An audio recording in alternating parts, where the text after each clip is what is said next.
Okay. So this story is called Filled Full. What would you guys want to be filled full? What's your favorite thing to eat?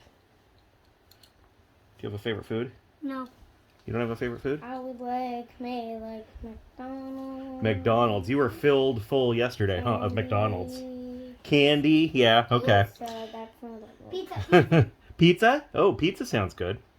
There were once 5,000 tired and hungry and probably kind of grumpy people who were sitting on a hillside wanting their dinner. Dinner. They'd come to hear Jesus that day. They came before breakfast and stayed all morning and all afternoon and way past dinner. No one had meant to be out there that long. But that's how it was, listening to Jesus. It's as if time didn't even exist. It just went by so quickly. People could listen to Jesus for hours. And on this particular day, that's just what they did. But they hadn't brought enough food. And they couldn't just go and buy themselves a burger and fries to go because, of course, they were in the middle of nowhere with no shops or restaurants. Besides, that kind of food wasn't invented yet. What would Jesus do? Jesus' friends had an idea. Let's send everyone home for dinner. Do you think that sounds like a good idea? Mm-hmm. Yeah? Because how do you feed 5,000 people? They don't need to go, Jesus said. You can give them something to eat. Did Jesus want them to travel all the way to town and buy food for everyone? Jesus' friends freaked out. But we don't have enough money. What food do we have? Jesus asked. Go and see. Now, there was a little boy in the crowd. He had brought a lunch that his mother had made for him that morning.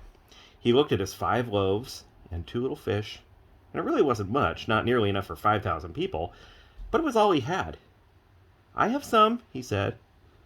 Jesus' friends laughed when they saw his little lunch. That's not nearly enough, they said. But they were wrong. Jesus knew it didn't matter how much the little boy had.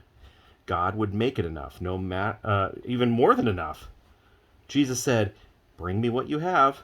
And so the little boy gave Jesus his lunch. Jesus winked at the little boy and whispered in his ear, "Watch this." What do you think he's going to do? Turn it into 5,000 fish. Ooh, turn it to 5,000 fish? How in the world will Jesus feed everyone with just that? Jesus' friend said, because they thought it was impossible.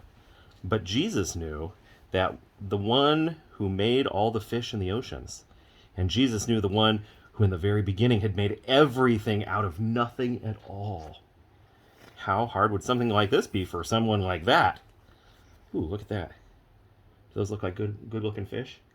Yeah. Would you want to eat those fish? No. You're not really. Fish. Though. You're not really a big fan of fish, huh? But the bread looks pretty good. I think it's like baguette bread. Mm-hmm.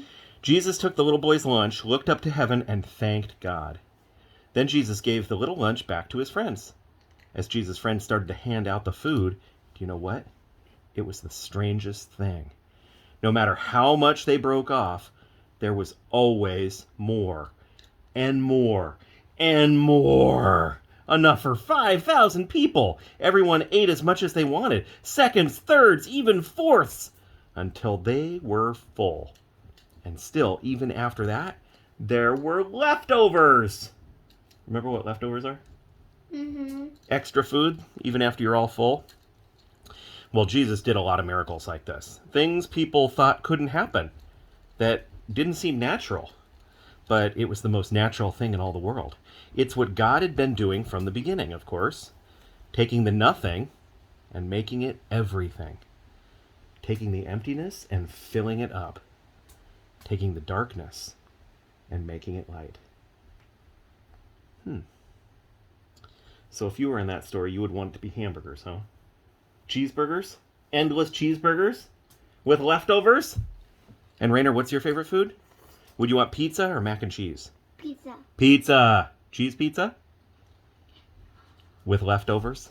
Yeah. Yeah. Yeah, if it was pizza, I would have